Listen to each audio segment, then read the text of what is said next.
Bottom one in Game 2 of this doubleheader from Moonlight Graham Field. Rafters Chinooks on WFHR. Kenji Polaris to the mound as the Rafters starting pitcher tonight. Griffin Cameron, the left-handed hitting center fielder, climbs in to begin the offensive showing for Lakeshore in this one. First pitch from Kenji.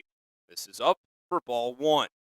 Andy Ockham back here for Rafters Radio on WFHR, thanking you whether you've tuned in to both games so far today or you're just tuning in right now. Thanks so much for spending your Thursday evening here with us. Kenji's 1-0 delivery misses high for ball two. Cameron leading off in center field for Lakeshore. Dominic Kibler, the catcher, will hit second. Ethan Hindle at third base will hit third, and cleaning things up is the second baseman, Brady Council. 5-6 spots in Lakeshore's order, both left-handed bats. The first baseman, Mason Schwalbeck, and the right fielder, Nash Rippon. The 2-0 delivery to Griffin Cameron fouled away. Bottom three for Lakeshore, you got the shortstop, Billy Scaldaferri, hitting seventh. Caleb Carl, the DH, in the 8-hole, and A.J. Garcia rounds out the bunch, hitting ninth in left field. Behind Polaris today for Wisconsin Rapids, it's Chris Arroyo in left, Walker Buchanan in center, and for a second straight game, Orlando Lordoy out in right. Out of the windup, Polaris is 2-1.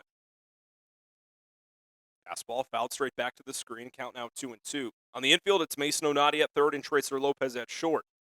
Right side features a Rafter debut of Ben Lloyd at second base and Landon Gaz at first.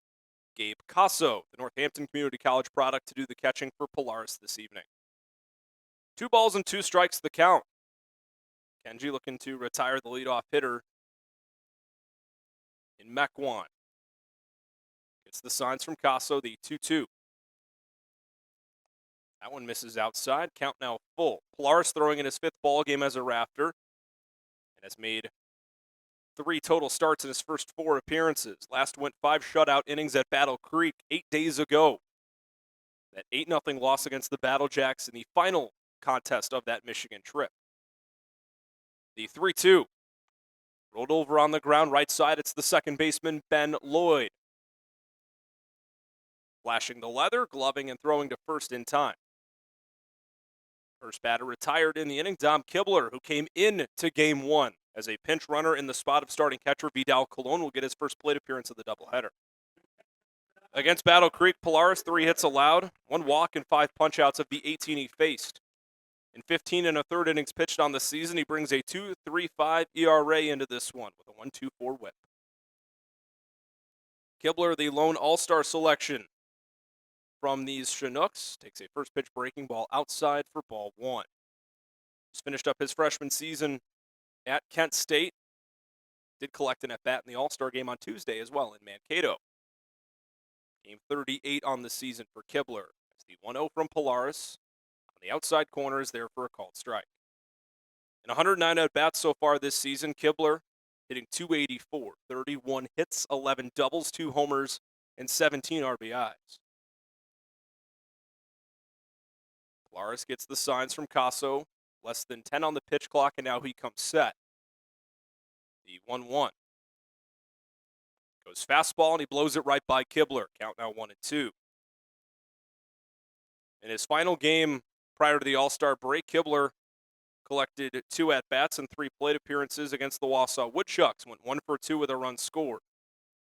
In that 5-4 loss from Athletic Park on Saturday. Kenji's 1-2. Hit in the air center field and tagged pretty well. Buchanan back and getting to a spot, turning around and making the catch.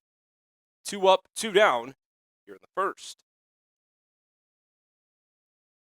Ethan Hindle got the nod to play third base in Game 1 as well. Out of the cleanup spot, went 0 for 4.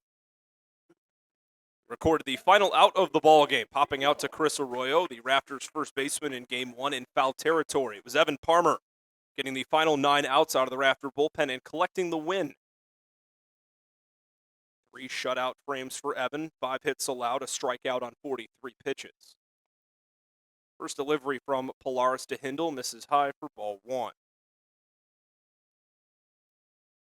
Looking at Kenji on the season, has not faced Lakeshore yet. He's faced 4 different opponents and 4 different outings. The 1-0 was fouled straight back. Began his tenure as a Rafter out of the bullpen, also in a 7-inning game. Game 2 of the game and a half that we played technically at Baker Field on the 29th of June, finishing up the final 5 innings of the game started on that Friday prior, and the 7-inning game 2. Polaris went 2 1/3 against the Dock Spiders. 1-1 pitch fouled back off the mask of Casso. It is now 1-2. Since then, collecting 4 inning starts on the 5th against Green Bay and a 13-10 win at home, and the 11th against Wausau and a 14-6 loss. That was the nightcap of that doubleheader 2 weeks ago against the Woodchucks. Polaris allowed 2 earned runs on 3 hits in that defeat. Does not have a decision to his name, though, on the season. Looking to get one here in his 5th appearance. Get some new baseballs for our home plate umpire, Jeremy Gaskin. We'll see what Kenji wants to go with here on the 1-2. Just got Hindle to foul back a heater to the screen. We get to the top of the second. Wisconsin Rapids will bring 5, 6, 7. Buchanan, Lordoy, and Gas. We're back and ready to roll. Polaris out of the windup, 12 on the pitch clock. Comes set. The 1-2. Another one fouled straight back by Hindle. Kentucky Wildcat on top of these Polaris fastballs here in the first inning. Kenji originally began his college baseball career at UCLA. Same spot that Cashel Duggar is at now, and has since been now part of the Cal State Northridge program. Next 1-2 delivery, a fastball missing up and away to even the count. Polaris, one of the older guys on the team, and has shown a good veteran poise on the mound as a end of the first half, beginning of the second half edition for Mike Spears' staff. The 2-2. Fastball missing up and away again. Well placed by Kenji, just off the zone, though. It's now 3-2.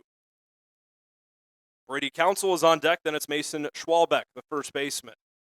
Kenji looking to go 1-2-3 here in the home half. The 3-2. Fastball got him looking. Couldn't get it the first 2 times. Kenji goes back to the well again and collects the strikeout. A 1-2-3 bottom of the first inning for the Rafter right-hander. We are scoreless through 1 from Moonlight Graham Field right here on WFHR.